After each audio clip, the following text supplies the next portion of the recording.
And now, from a toilet in Rockland County, New York, a man who's going to win an award for the cleanest colon of all time. Your host, Pete Dominic. Well, hello, my friends, and thank you very much for joining me on today's podcast. I've got both David Rothkopf and S.E. Cupp, and I'm not going to be doing a whole much more than that because today has been quite a prep day for the colonoscopy. I've documented it all, trying to demystify it, destigmatize it, hope people will go get theirs. I'm 47 years old, I have a history, and so here I go in for the big scope today. Thank you for all of your support and jokes. It's really not a big deal, but it's something that we should all do. Lots of funny correspondence from listeners who I've told I was going to do this. James B. said that he's had his share of colonoscopies, and it's a piece of cake. I'm not going to have any problems, but with my sense of humor, he says I should find some opportunities to joke around. He said some patients actually write messages on their ass for the doctor because you don't typically see him until it's over. I don't know what I would write. Be careful up there. I hope I win. My standard bit, he says, is to tell the nurses, I just ate a can of corn for breakfast. Is that going to be a problem? And he says in another 4 years when he's got to have his next colonoscopy, he's thinking about swallowing a couple of smiley face beads so that when they're doing the scope, they come across them. Might break up the monotony for a guy or woman who puts tubes in rear ends for a living. Thank you, James, and thank you to everybody else. That's all I will say about that. I'm just going to mention the headlines, and we'll get right to David Rothkopf. And my conversation with S.E. Cupp begins at about 37 minutes in. But first, very quickly, yesterday, a man armed with a metal baseball bat attacked two staff members of Democratic Congressman Jerry Connolly's district office in Virginia. Apparently, he was looking for the congressman. That's not good. More violence every day, targeting progressives and liberals in this case. Republican Congressman Paul Gosar's digital director is a neo-Nazi acolyte. No surprise there. His own family disowned him. President Biden is going to meet with congressional leaders on the debt ceiling limit Tuesday, that's today, following, quote, productive negotiations. Who's determining them as productive? Talk a little bit about that with David Rothkopf. And this big news yesterday was Special Counsel John Durham concluded that the FBI should have never launched a full investigation into connections between Trump's campaign and Russia during the 2016 election, which is so weird because the Mueller investigation found so many terrible criminals who were criming and pled guilty to crime and convicted them. So super confused about this. I'll have to get right into it later. And also Governor Ron DeSantis has defunded diversity, equity, and inclusion programs at the state's colleges and universities. And David Rothkopf digs right into that. So let's get to it, shall we? Because I do not have much time to put too much into this opening. And I have two conversations with two great guests joining me now. David Rothkopf, of course, host of Deep State Radio. You should definitely subscribe to that podcast and all of the rest of the podcasts that are part of that. The Rothkopf Group media company. Rothkopf is a foreign policy, national security, political affairs analyst and commentator. He's the author of several books, most recently, American Resistance, the inside story of how the deep state saved the nation. And you can read him where he's a columnist at the Daily Beast. We had an awesome conversation. We talked about his latest work at the Daily Beast, including a piece called The GOP is the Party of Fuck You. So prepare for some salty language, a lot of F words here, as well as his other Daily Beast columns and more. So let's get it started with David Rothkopf right now. And don't forget, I can't do these interviews each and every day without your paid subscription. So head on over to patreon.com/Pete Dominic and sign up now for as little as $5 or as much as hundreds of dollars. That's several. Do if you pay. Thank you very much. Everybody gets the same access to the Discord chat, the Thursday night hangouts, and so much more. So sign up now and let's do it. Let's get it started with David Rothkopf. Let's talk about the Republican Party. You wrote a somewhat provocative piece over at the Daily Beast that the Republican Party has basically become the party of fuck you. I love this piece. It's exactly dead on. And last year we had a Republican running in our Board of Election. And his public profile on Facebook was a picture of Donald Trump, and it said, fuck you, because that's why. It's exactly what your article is saying. And he was running for Board of Education. Yeah, well, the Republican Party's stance on education is a big fuck you.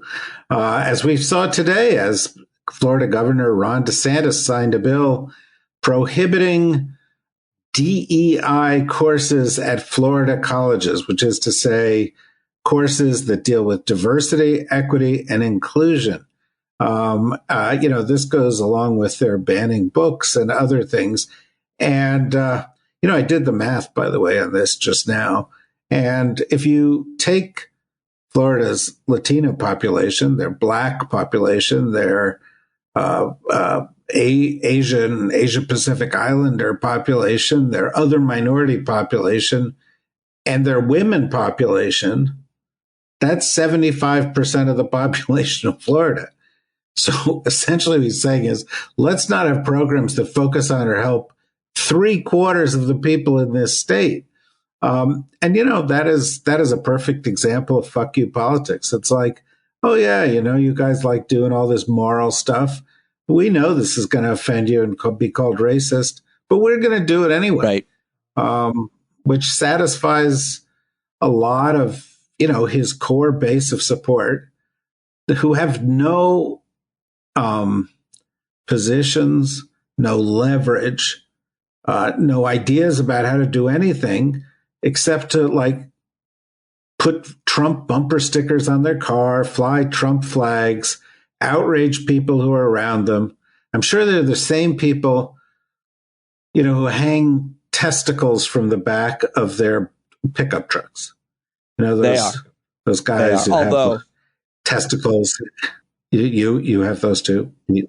Yeah, well, I mean, I did have them for a while, but I took them off because I didn't want to be identified as that. I think the point is, not everybody who has testicles hanging from their car identifies as Republican or political, but everybody who does identify as Republican and political that has those, that's a correlation. That's true. I mean, it's a really important point that you're making. I mean, you're right. We've seen multiple examples of the politics of fuck you this week. We've seen Donald Trump, the leader of the party, the high priest of fuck youism, the commander-in-chief of fuck your feelings army, in a videotaped deposition saying essentially fuck you to E. Jean Carroll's lawyer. We heard him say fuck you to anyone who may have thought sexual abuse was wrong when he doubled down on his famous pussy-grabbing brag, arguing that stars like him have been, quote, fortunate to be able to grab pussies for the past million years or so. I don't even think humans have been around that long. But before the Donald Trump, was the Republican Party the party of fuck you, David Rothkopf? Before, I don't understand your question. Well, he's the high priest. He's the high priest of fuck youism. And I'm wondering if you think before him that was a strain, a thread, or the dominant. Well, there have always been politicians who gain something from outraging people, but he has made it the principal position of the Republican Party. I don't just say that, to be inflammatory myself. We don't know what their positions are on economics. We don't know what their positions are on foreign policy. They have nothing constructive to say. When Trump was in office, they passed one major bill, which was essentially one that provided more money to the rich and tried to, take more money from everybody else in the population, which is a kind of big fuck you. They didn't do anything else. So what do? They sit there and they figure out how to trigger libs. They sit there and they say, the thing that's going to get our people out there is by railing against the things that make us uncomfortable, wokeism, which is after all, wokeism is after all just trying to be sensitive to the concerns of other people. It's trying to be kind and decent. And they're like, yeah, we're against kindness. We're against decency. We're against equity. We're against women. We won't stand up when people gun down children in the schools because we like guns better than we like kids. And this is all designed to appeal to a small base of people who actually believe those things. But the other thing it does in our era is it stimulates virality in social media. It's the kind of thing that triggers long discussions, that gets retweeted or shared or, because it takes a lot of emotion to drive a viral social media wave. And they're playing to that. Yeah, that's a really good point, that Trump and the rise of Trumpism coincides with the rise of social media or vice versa. And those are the kinds of reactions, the fuck you-isms, that get the most attention, traction, make money, get ratings, and potentially win elections. My question is this being their political ideology, an attitude of cruelty being the point, is it sustainable? Can they win elections in places like Florida if they're turning everybody off? Obviously, they're not turning all minorities, women, gay people off. Some of those people support them.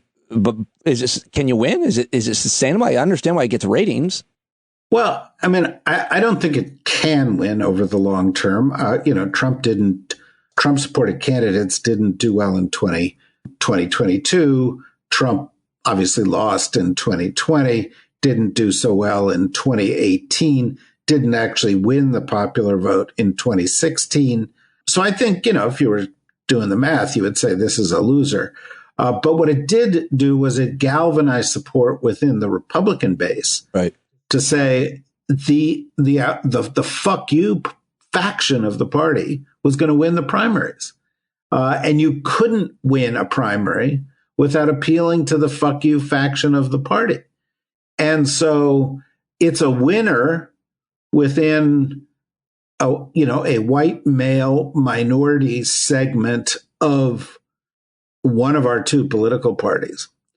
But I think it's a loser in terms of general politics.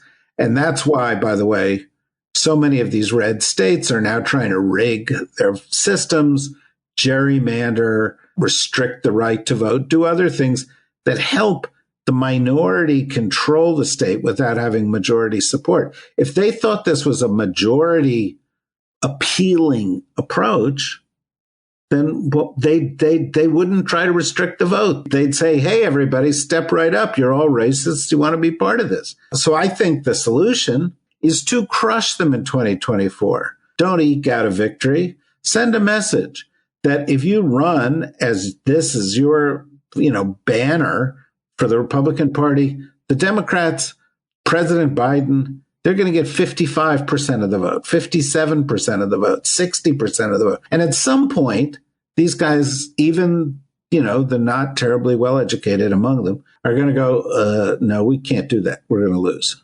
I hope you're right about that. I think you probably are. You make a point at this piece at the Daily Beast that Kevin McCarthy is also a member of the fuck you party. He basically, you write, has demonstrated where fuck your feelings, fuck your constitution, fuck the world economy, fuck every American gets you as a policy position by threatening to trigger a U.S. default on its debt for the first time in history. Say a little bit more about what Republicans are doing with this and how they think they could get away with it, I guess. I guess they think that maybe Democrats will be blamed or Biden will be blamed if they destroy the economy because it happened under his watch.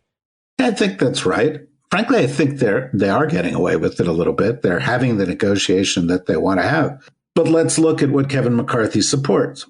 On the one hand, he says, well, we'll default. And by the way, Trump got on that CNN pep rally last week, and one of the things he said was, oh, this is just psychological. A default will only have an effect, maybe a week, maybe a day. Okay. Nobody who understands what's going on believes that. This default, which is unprecedented, could result in the loss of 8 million jobs in the United States. It could result in a global recession. It could result in people saying, well, we're not going to use the dollar anymore. It could result in the strengthening of China and Russia. It could result in disaster. Okay. And so, first of all, he's advocating an approach that has as his, negotiating position that he's willing to welcome disaster, which is as fuck you as it gets. Right. But he's offering an alternative, which is, I want to see a 22% reduction in the budget.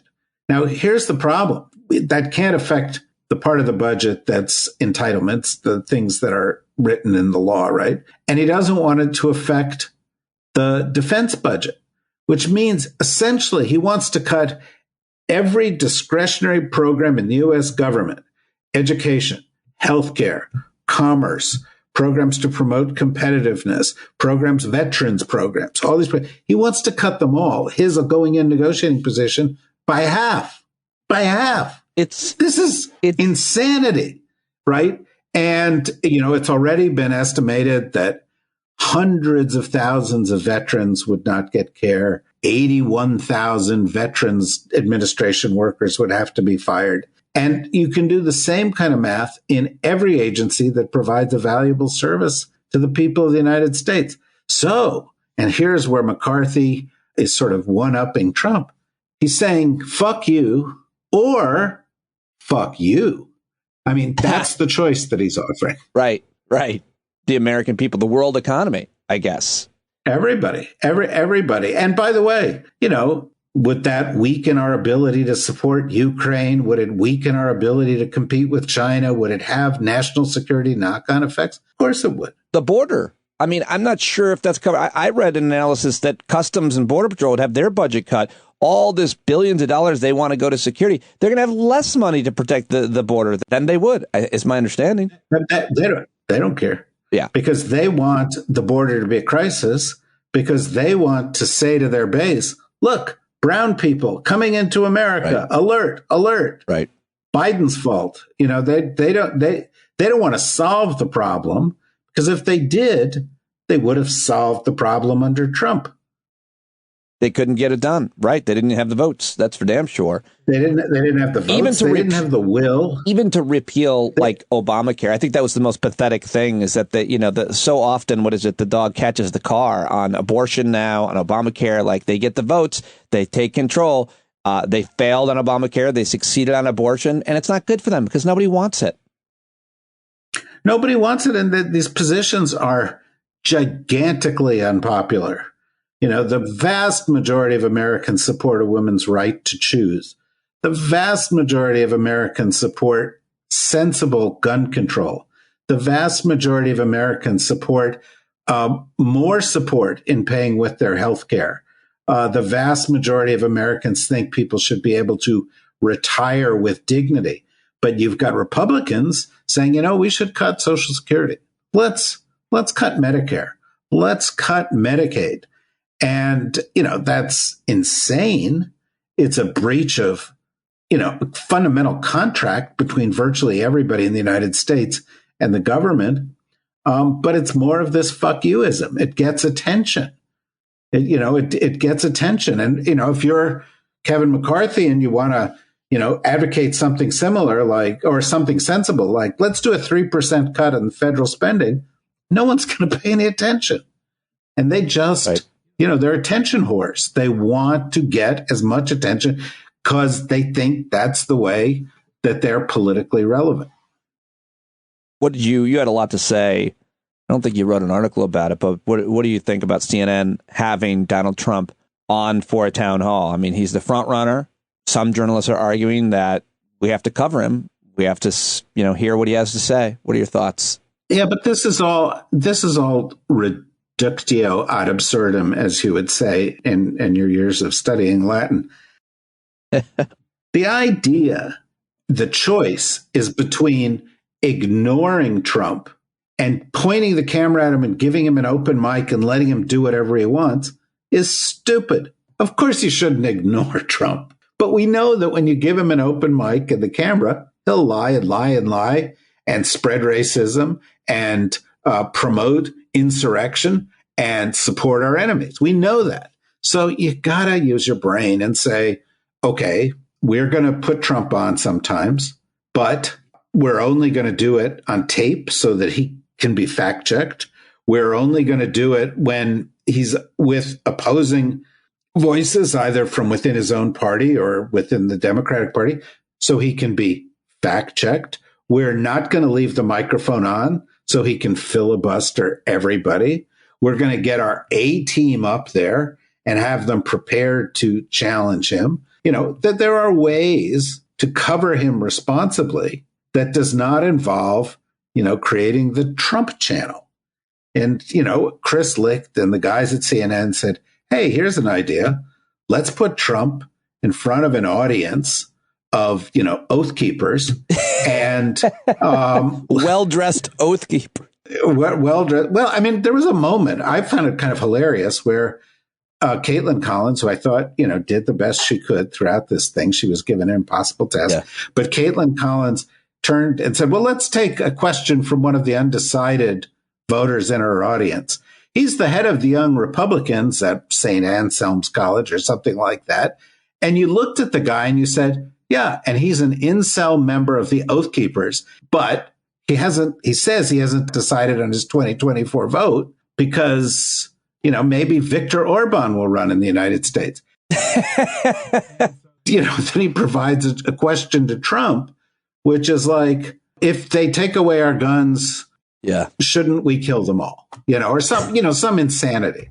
And this was the problem. They had a bad format, bad ground rules. Apparently, the floor manager went to everybody and said, you may applaud, but you can't boo.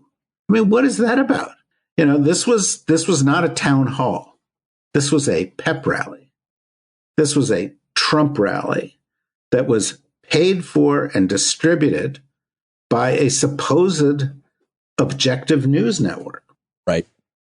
Let's pivot to Joe Biden. You've got a couple of articles about President Biden, one basically what he's accomplished economically, and the other one arguing that we need to get over his age. Joe Biden is old, get over it. And you make go ahead and make the case. It's a really interesting article. You've definitely made me think, as you always do. He's going to be like 86 if he served all 4 years. He's the oldest president to ever serve. How has that affected him in his first 4 years or 3 years? Well, let me rattle it off. He's the oldest president that's ever served right now.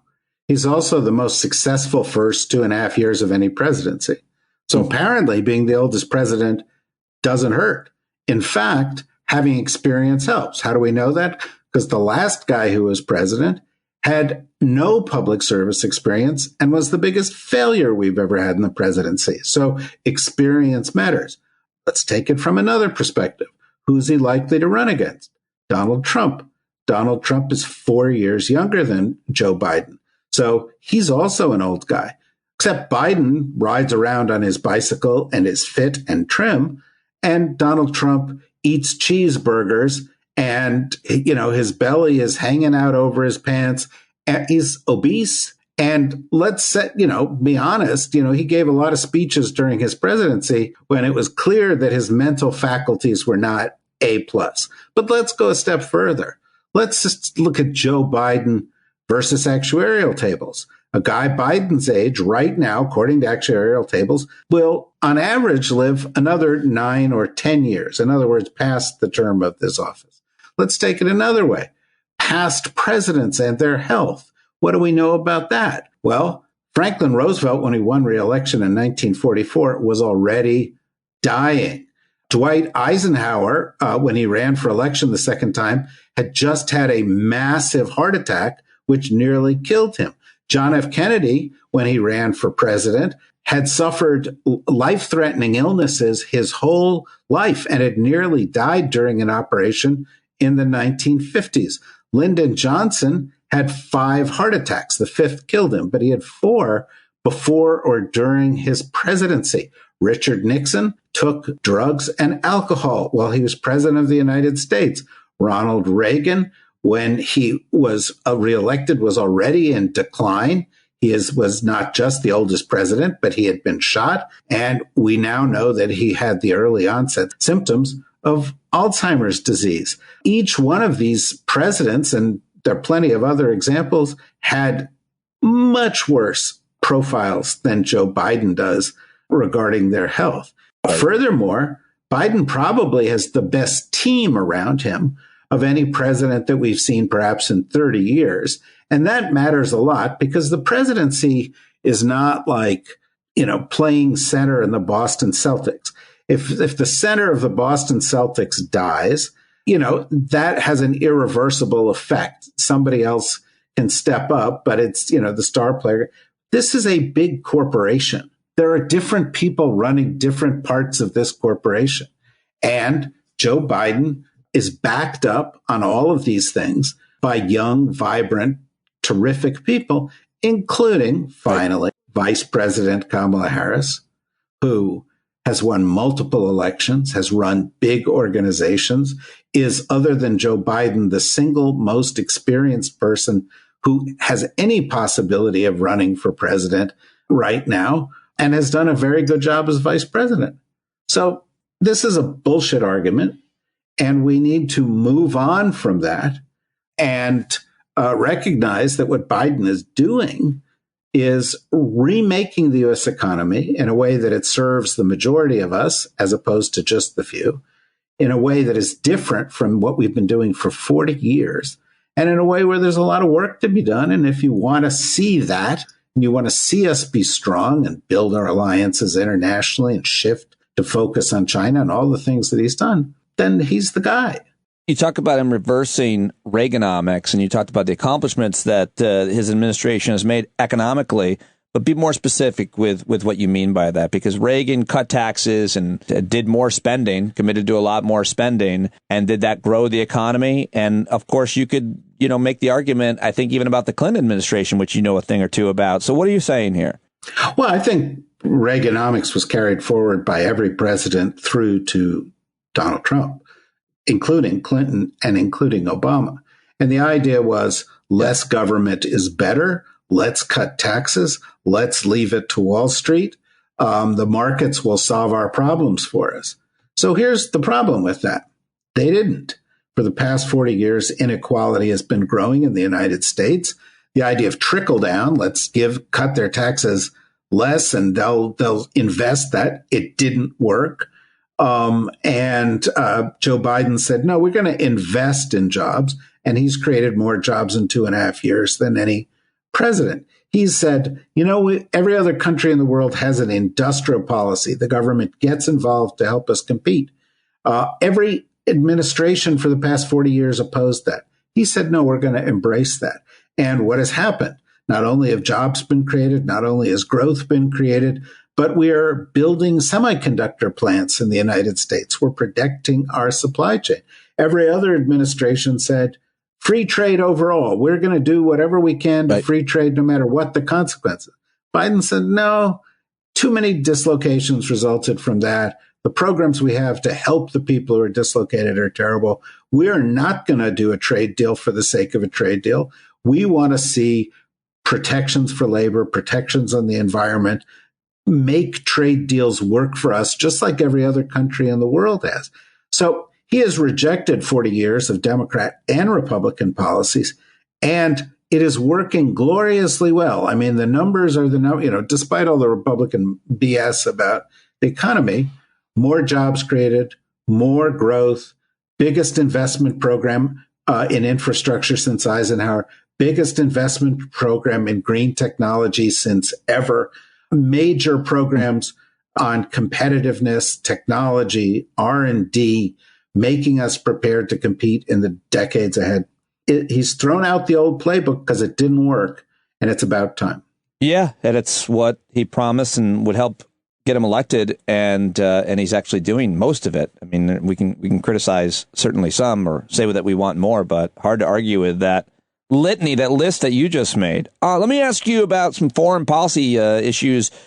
Of course, the war continues in Ukraine. Some really interesting developments there. We're learning more based on those leaks from that young airman who's a real idiot. But yet we still learn things, which is interesting. Also, Turkey had an election. I guess it's going to a runoff, and I really haven't been read into that. I'm not sure what that means. But, man, the global world order is getting tossed all over the place. Moldova is pulling out of an affiliation with Russia, apparently, which I forget what it's called. And Finland is now part of NATO. The last year since the invasion, the order of the world, the alliances have really changed, I would say, dramatically. And it's hard to see where we're going to go, but certainly most countries moving away from Russia. What do you want to say about what's happening? Well, I mean, what Putin has done is one of the great strategic catastrophes that any leader has engineered since, I suppose, Hitler in World War II, because he's gone in, escalated a war that had already been going on 8 years, and every move he has made has been a disaster.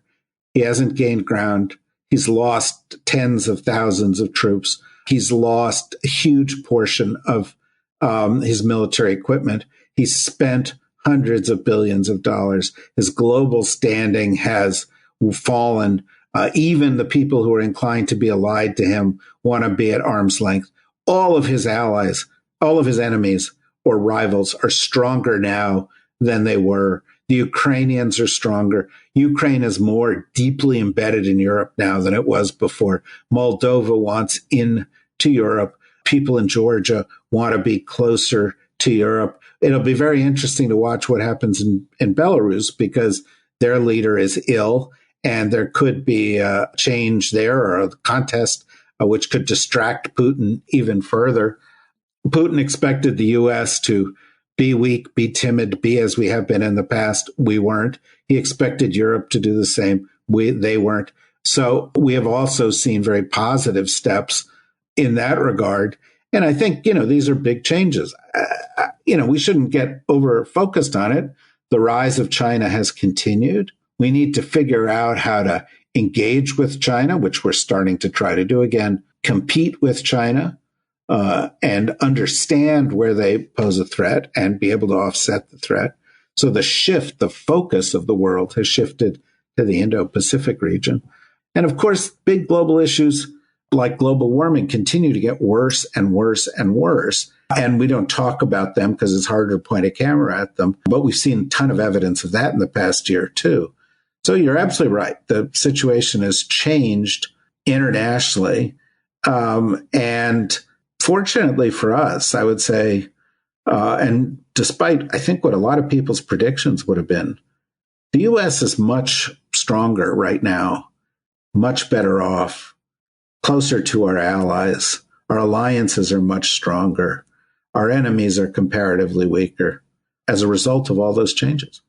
You're, I think, down in D.C. now, and I'm wondering if you were out walking the dog when the Patriot Front showed up this weekend, the white supremacist group known for its flash demonstrations. They marched right there in the National Mall, carrying banners, spewing their hateful rhetoric. I didn't see you out there standing in their way, Rothkopf. Well, I'm in Cambridge, Massachusetts right now, so that may have explained that. But I did read about what they did. I did look at the pictures of these guys, and I desperately tried to think of nasty things to say about them. But honestly, I couldn't think of anything that would be a more damning commentary than the pictures of these dudes in their, Old Navy fatigues. And by Old Navy, I mean the store, not the actual U.S. Navy, marching along, each one of them trying to figure out why they've never had a date in their lives, looking like the group of losers that they are, and just sort of wanting to belong. These are the reject Boy Scouts of America. They want to be part of something. Yeah. And because they weren't, that's what the internet has let them do. They let them go into some chat room and say, I have no friends. Girls don't talk to me. I'm kind of angry at the world. And here in town X, I'm all alone. And then somebody else says, well, I'm in a nearby town and I feel the same way. Right. And they build a network. They build a network on the internet of losers, angry, idealists, hateful losers. And then periodically they get flags and they march on the Capitol. And that's what you saw. Very well said. Let me just ask you one more thing about Twitter. A lot happened over the weekend. Something with the Turkish election where he gave in to censorship, as well as that he has appointed a new executive, and apparently he's lost a lot of the far right fringe that supported him because she's, some New World Order type person. What do you want to say about Elon Musk's latest moves and policies at Twitter? He seems to have lost just about everybody now. Well, he is the world's leading douche at the moment. And I mean, the guy makes stunningly bad decisions that are all, he calls himself a free speech absolutist. He's an Elon Musk absolutist. So when the government of Turkey says, no, you can't allow the opposition party to be on Twitter, he goes, yes, sir, we'll take them off right now, despite his supposed love of free speech. Well, he just signed a big contract with Turkey, with SpaceX. So, they're essentially writing him a big check and he's listening to them. Then he goes on to defend himself by saying, well, I believe within free speech, within the letter of the law. And if the law doesn't provide enough free speech, then people will change that at the ballot box. And of course, this is so stupid that a 7-year-old could argue against it because, of course, in a lot of countries in the world, people have no vote. They don't have the ability to change things at the ballot box. And authoritarians deliberately limit speech so there is no opposition, and they call it the law. But it is not a law born of popular opinion. It's a law born of autocratic arrogance. And that's what he is supporting. As far as this woman, it's an interesting contradiction because some people on the right have been angered by her being picked because she went to the World Economic Forum and they hate the World Economic Forum because they think it's super lefty. But a lot of the people she follows on Twitter are right-wing nuts. So, how do you reconcile those two things? Well, anybody who's ever been to the World Economic Forum knows how you reconcile those two things. It's a right-wing.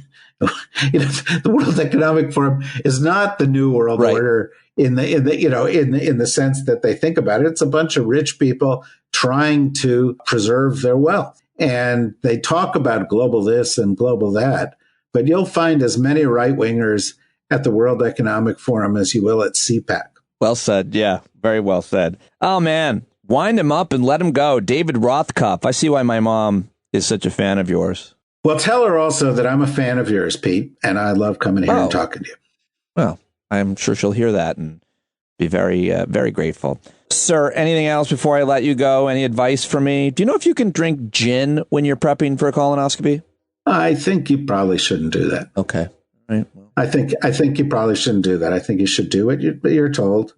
The next few hours are going to be a little bit rocky. And then by tomorrow, it'll all be over.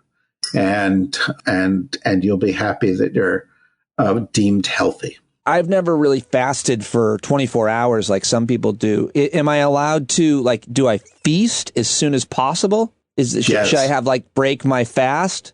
After the colonoscopy, You may celebrate however you like. Okay. Thank you, Dr. Rothkopf. I appreciate your insights on that, as always. And I will talk to you very soon. Very grateful to you for joining me today on this very special day. I'll always enjoy it. Have a spectacular session with your physician.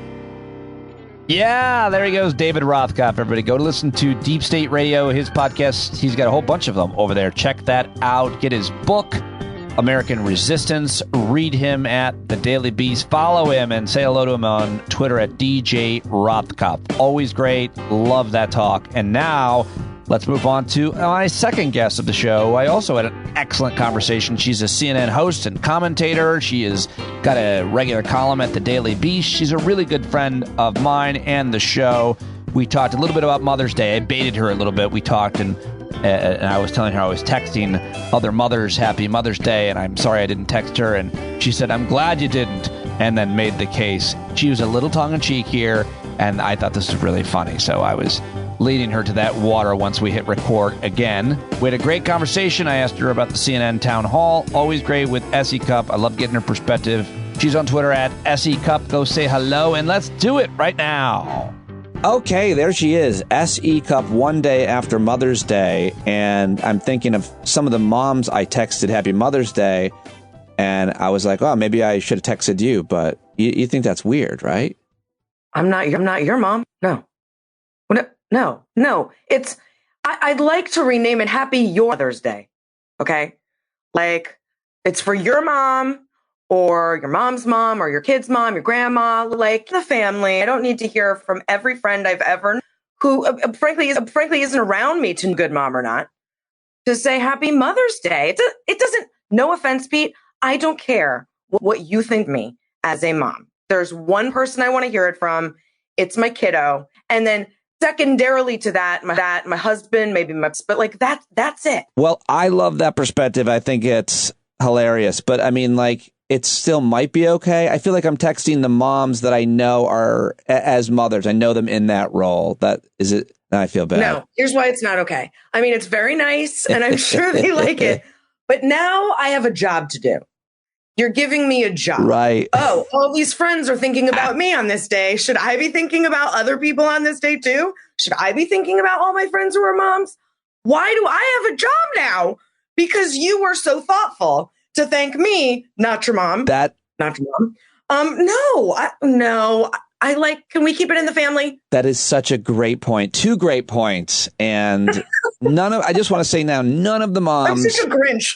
None of the Grinch mom, S.E. Cupp, the Grinch of Mother's Day, the authoritarian of Mother's Day rules. Well, I talked last week with 2 comedian friends of mine, Ophira Eisenberg and Christian Finnegan, and like both their moms had passed.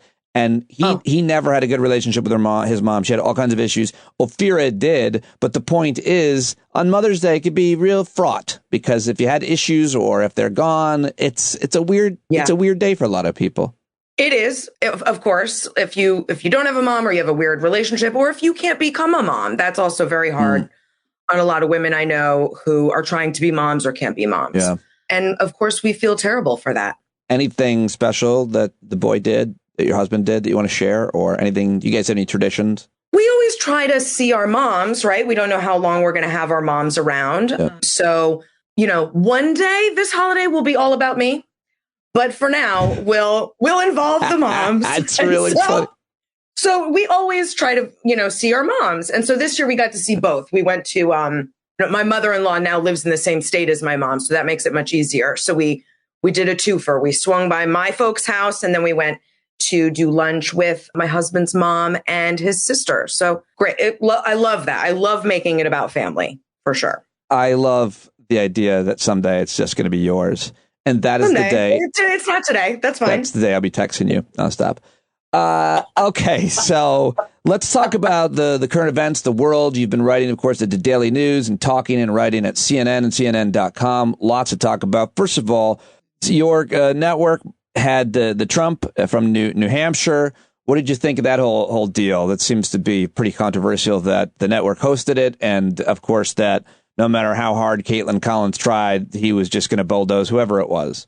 Well, I will answer this. I want to answer it 2 ways. And I haven't talked about this. Oh. I'll answer it 2 ways. And then I actually want your take on it too. So the first way I'll answer it is to say, I like this idea, right? I am a journalist and journalism asks tough questions and holds powerful people accountable. Person who's running for president, who has been president before, fits that category perfectly. And the intention of having a town hall where we ask Trump voters what matters to them and then Trump to respond to that is a very important thing to do. And so I'm not mad at CNN or, I'm not mad at the idea. And again, Caitlin did a heroic job in impossible circumstances. However, the question of whether we did a service by amplifying and platforming a liar, someone who we know will insult everyone from the moderator to the host to voters to a victim of sexual assault, his victim, by the way. We knew that. And so that is always what you get with Trump. You might want answers, accountability. You might want his policy positions. You might like his policy positions. But the caveat is you always get the other crap too. And, could we have mitigated against that other crap? Maybe. I don't know. At some point you have to say, okay, you have to weigh the pros and cons. I want to hear from this person because it's important, but we're going to get a ton of awful shit with it. Yeah. And we might just have to take that as part of it or not do it at all. Now, you and I have talked about the wisdom of platforming people like Alex Jones. And you and I agree, I'd really rather not give that person a platform. Yep. In other respects, I want to know where some awful people are and what they think, so as many people as possible know where those people are and what they think. Trump is running for president. Trump could easily become the nominee. He could maybe even be president. So again, I think good intention. I don't know how you do it in a way that limits or mitigates against the other crap that always comes with Trump. Yeah. But I do want to know what you thought of it. I can take it. I'm not worried that you can't. No, I mean, I don't think CNN should have done it. My dispassionate view is pretty simple. I don't think CNN should have done it. If they were going to do it, they shouldn't have done it now. If they had to do it now, they shouldn't have had a live audience. If they had to do it now and had to have a live audience, then they should have had certain ground rules because we knew what Donald Trump was going to do. I think that's, my chain of reactions to it. The caveats, the compromises. I think that there are other candidates that we would want to know more about, like Tim Scott and Nikki Haley, that I think that they should do first. But yeah, I think that there's got to be real ground. You could have people asking the questions on tape, just roll in a video. Hi, I'm Pete Dominick. Here's my question. And then the candidate can answer. I think these rooms filled with people are a bad idea for Trump or anybody moving forward. I think they're cheesy. As a comedian who loves to perform in front of a live audience, I think that's not appropriate. I get you. I get that. Yep. Okay, well, let's move on just to one other thing that you've written about, and I want to get your reaction to, specifically with Trump, obviously, the E. Jean Carroll case. He talked about that. He might have caused himself to be in danger of another defamation case. She apparently is considering another defamation because he went again and defamed her again, which is just wild. What do you think of the jury's verdict? Do you think he got a fair trial? And what do you think of his remarks about her and just, all the other sexist stuff that has come up over and over again as of recently? I was surprised with the verdict, not because I didn't think it was deserved, but because these rape assault cases that are old are really hard to adjudicate and generally don't go the victim's way. And this was a civil trial, so she didn't have to have forensic evidence. So obviously the jury was comfortable with the evidence that was provided. And I'm glad that there was some accountability, really the first accountability for this guy ever. And hopefully made other victims of his, but also, ecumenical victims feel like, okay, maybe you can get some accountability even if you're a powerful man. But is he chastened? No, of course not. And I think more importantly, will voters care? And I don't think that they do. I don't think his voters care. We saw from the town hall, they were laughing as he mocked her. Yeah. I think so. I mean, to me, that was a brutal reminder of we kind of forgot about, his rallies and his crowds and his voters and the stuff they care about. We forgot we don't care about the same things. We've been living in a bit of a bubble and an echo chamber since Trump has been out of office and deplatformed from Twitter. If you're not paying attention to him on Truth Social, or you're not getting his spam emails or watching Newsmax, you could forget there's a ton of people in this country that think just the way that town hall crowd did. Right. They don't care about rape. Right. They don't care about the insults. They don't care that he's a liar. They don't care about election denialism. We all think, well, that's settled and solved. Everyone's on the same page.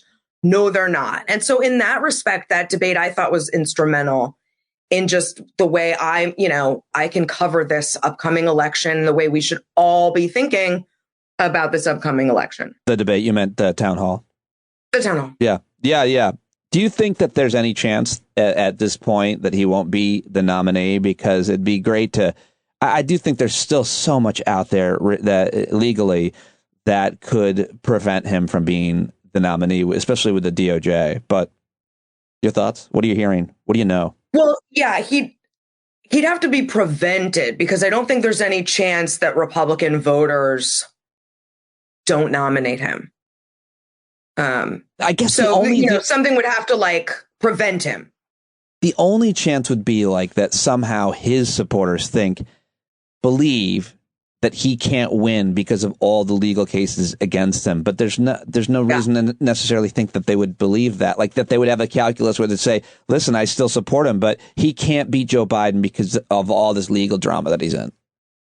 That is the way. And you're right. That's the way. Or they love him so much, love him so much because we got to elect him. It's the only way out because he can pardon himself or whatever.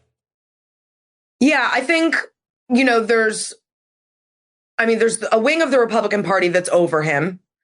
Then there's a more rational wing of the party that really likes him, but to your point is thinking, well, maybe he can't get elected. Mm-hmm. And that's giving some donors pause as well. But I think the Trumpiest wing of the party and the most condensed and I think vocal wing of the party isn't just electing him. First of all, many of them think he's still president, but isn't just electing him to win, nominating him to win. It's for the destruction, the chaos, the anarchy. If he wins or not, they're going to say he wins.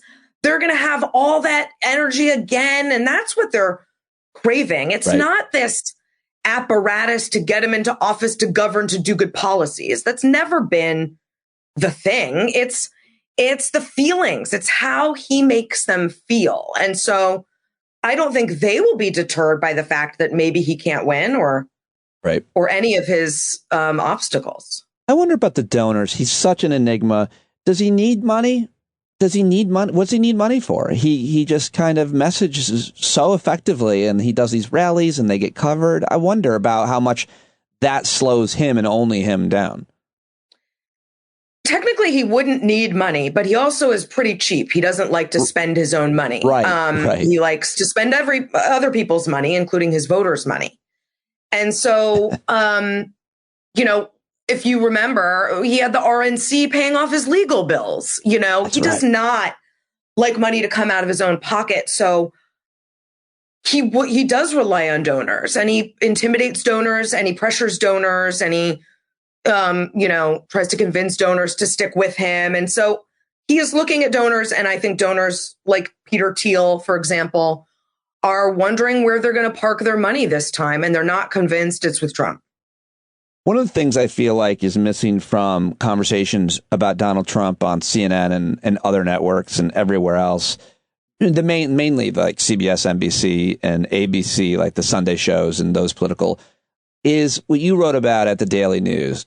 Team Trump palling around with Hitler's American friends sounds about right. Like, my point is, if you got somebody coming on and even slightly defending Donald Trump, or whoever comes on, if we're talking about Trump, everybody needs to talk about this first.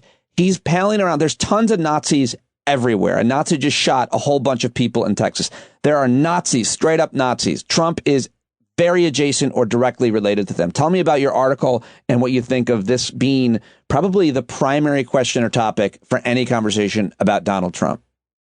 It really should be, because we should all be like aghast and appalled that Trump is opening up his properties to host events with a self-avowed neo-Nazis, people who praise Hitler, people who talk about, fascism and neo-fascism positively.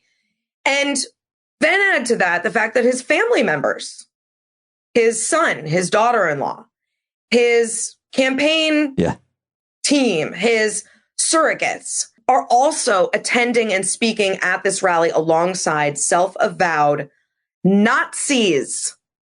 It should be shocking. It got very little attention. I know Rachel Maddow talked about it and I talked about it. And in fact, one of us or both of us convinced the event organizer to disinvite those two people. Oh, great.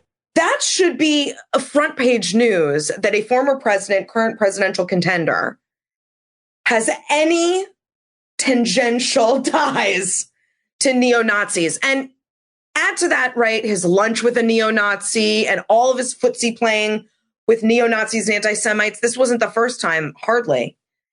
This should be disqualifying, and yet it is not for all of his voters. And we don't even bring it up all that often, frankly, in the news. It's shocking. Yeah, that's my point. It should be brought up every time we talk about him. I'm going to try to do that. If he continues to be ever present, which unfortunately he's going to be.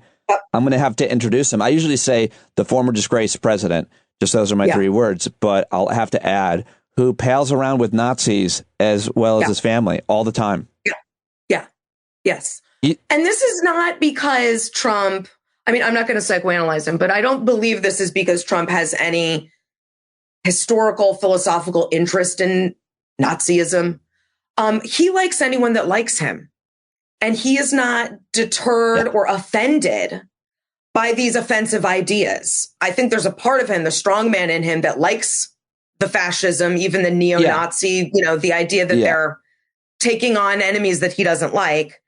but meaning liberals. But I just think he's a come one, come all person. And that was the Republican Party's mistake, because we didn't have to be a come one, come all party.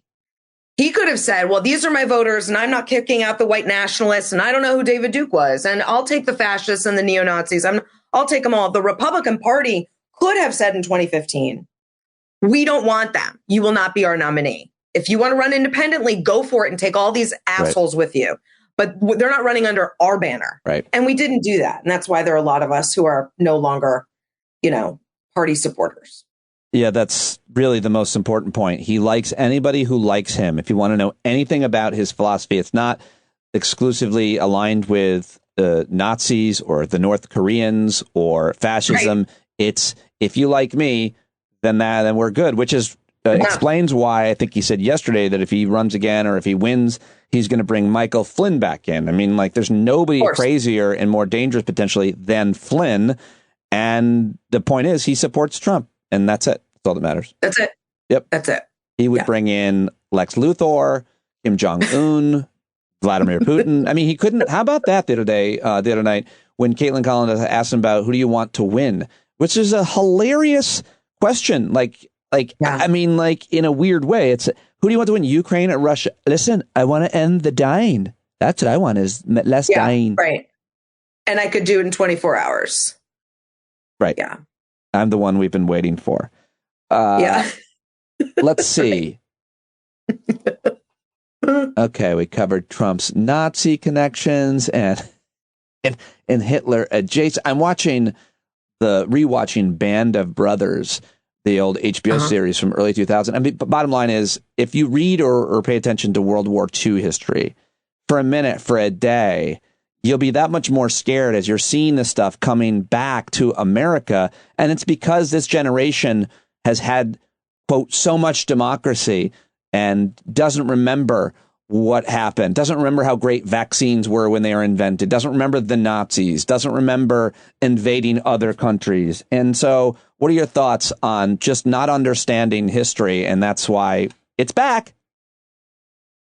Yeah, in a way, I count myself in the generation that had too much democracy, right? And there's no such thing, obviously, as too much democracy. I just mean, I was shocked when I saw neo-Nazis marching without hoods in public, unashamed.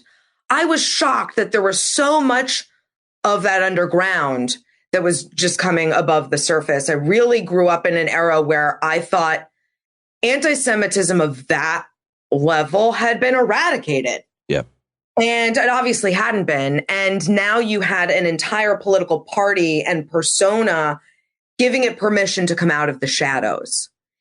And so it's not just like millennials or Gen Z. I'm Gen X/millennial. I was shocked because I thought a lot of these problems had been solved and like kicked into the dustbin of history, never to be heard from again. And obviously that's just not the case. And so I don't blame younger folks for not thinking that could ever happen here again, because I don't think we teach the dangers of it as like it could apply to now. It's not just in a history book. It's like now. It seems like the conversation is changing pretty rapidly when you have somebody like a Senator, Tommy Tuberville. I want to look up the exact quote here, but he was asked about the white supremacists supporting him and others or something. And let's see. He basically said, I think that they're good Americans. You call them white supremacists. I can't find the exact quote. I think he said white nationalists, but yeah. Okay. Senator Tommy Tuberville's white nationalism comments skewered by predecessor prosecuted KKK members. And he's, of course, referring to Doug Jones, who had that seat before him. And in an interview last Monday with public radio station in Birmingham, Tuberville, member of the Senate Armed Forces Committee, was asked whether he believed, quote, white nationalists should be able to serve the military. The Biden administration had made countering extremism in the military a major domestic priority in the wake of January 6th attack. Nearly 1 in 5 riders who had been charged are military veterans. And Tuberville said they call them that. white nationalists, referring to Biden administration's criticism. I call them Americans.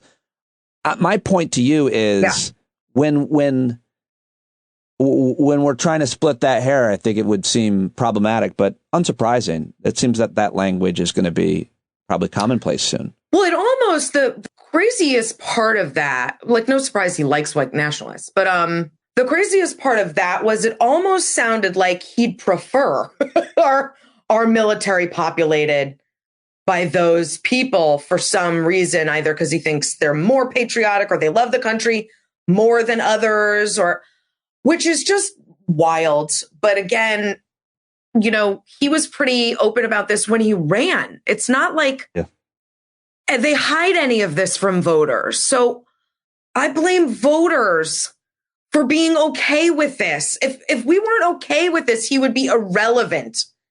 He would not be a senator. Right. Voters are okay with that. You know, that's on voters. All right. Well, I want to keep talking to you, but I'm looking at the clock and I have to go take my laxatives because tomorrow I have my procedure. Oh, is it a colonoscopy? That's right. I'm the winner. Yes. Big winner. Yeah. Very excited. Really looking forward to it. Documenting it all for everybody because I want to help people, you know, navigate this procedure. Looking forward. Yeah, my husband just had it done for the first time. The worst part, he says, is the before. The drink, yeah. And I'm on to that next. So leave me on something positive if you can. He says the procedure's nothing and the recovery's nothing. He's a tougher man than me, it would seem. No, sure. My dad said the same thing because he also just had it and he's, you know, he's recovering from cancer. And so he would say that part sucked. And he said, no, the worst part is the drink and the not eating before. The procedure's fine and the recovery's fine. So you'll be fine. The hard part is now. Should I be asking for any sympathy for such a thing from from my family? Like, oh, someone bring me some Gatorade. Daddy's not feeling too good. Or should I, this is not that severe. I feel like they're just going to make fun of me, I think. I don't know how they will receive that. But in my house, there was no sympathy. Oh, really? No. Oh, shit. All right. No. All right. Last question. Mental health. Anything? How are you doing? How are you practicing? Are you learning anything? Any new tactics? Any new books? Any new articles? Any new anecdotes? Anything on that front? I always love to talk with you about that. I had a rough couple of weeks, but I'm doing good. We're doing good. Spring is here. That always makes a difference. What do you got for me? And then I'll let you go. Yeah, I'm doing okay. I'm trying to get used to. So I've been traveling a little bit more than usual, and that's always tougher on my mental health because I worry about my kiddo is my biggest trigger, and not being home is hard for me. And I went on a trip to Cornell, my alma mater, and a friend was there, and my friend was saying, "Oh, isn't it just nice to be away from the kids for a night?" And I said, "No, it's awful, but I want to get to where you're at, you know." And almost all my friends are in that camp, like, "Oh, I just love a night away." Yep. A night to myself, a night to sleep in, a night, I don't. It's the opposite. So I'm working on getting to that point because that sounds awesome. And I want to feel good when I've got a night away, Can I ask you, and maybe this is because it might be too personal, but is any part of it that he misses you and that's hard because he needs you, he wants you home, or is it? No, he could care less. Oh, okay, that's good. Well, that's good because that is a tough thing when you're the kind of, when that's the issue. You're just worried. No one's pulling on me that way. They're in fact shoving me out the door. Sure. But this is another part of my mental health and my anxiety. I have performed rituals to feel okay about him leaving the house or me leaving. Lots of rituals that are very unhealthy. And I'm working on those with my therapist because the way I managed my anxiety was to create all these rituals and a routine and a regimen that really nurtured the anxiety, but I thought was keeping it in a place. And in fact, it just exploded it. So no, I have to work on not doing the rituals that made it feel okay for me to leave him every day. And he doesn't care. He doesn't need these rituals. He doesn't have to stare into my eyes for X amount of seconds. He doesn't have to hear certain things like I have to. He doesn't care. So luckily I don't have that layer, but it doesn't matter. I have all the layers myself. Oh, that's really very, very interesting, and I appreciate your honesty. Have you written about that? Did I miss that? The ritual thing and how I haven't written about that. That's a really, I bet you that's super common, and I, to some extent, have. I think we all probably have a little bit of that, if not a lot. But that's interesting that you're talking about that. I'd like to hear more. Talk more about it. It can be a bit of a prison to have those, but I'm writing a book about my mental health right now. And I didn't know. It takes a long time because I don't always want to think about my mental health every day. So sometimes some days go by and I don't write about it, but I'm writing about that part right now. And I'm realizing how many rituals I had and I didn't even know it. I can't wait. It's tough to unwind those. I can't wait to see the list once you've made positive impact on it, I suppose. Well, I'm going to make you feel sane. So look forward to that. Usually it's the other way around. Thank you for joining me very, very much. As always, great catching up. Thank you, friend. I appreciate you. All right, there she goes. S.E. Cupp, everybody. I hope that you liked that conversation as well as the great David Rothkopf. And here is a quote of the day for you. I like this. I always like to end on this. This is from Roald Dahl. If a person has ugly thoughts, it begins to show on the face. And when that person has ugly thoughts every day, every week, every year, the face gets uglier and uglier until you can hardly bear to look at it. All right, I like that. Thanks, Roald Dahl. I'll talk to you guys tomorrow. That is if I make it out of this colonoscopy. I'm sure I'll be fine, right? John Carroll, sing to me. That'll be better. See the forest full of burning trees, you got to stand up. Hey, you've been sitting so long, you got the creaky knees, you got to stand up. Stand up. I think you're driving wheels with leaking grease. Boy, you better stand up. Stand up. Well, there's a whole lot more of us who know what's right. They'll keep right on ignoring us if we keep sitting tight. You got to open up the window to let in some light. You got to stand up. That's right. You got to rise up. You got to stand up. You got to stare the devil straight in the eye. You got to let him know it's his turn to go. See it clear when all you hear is a lie.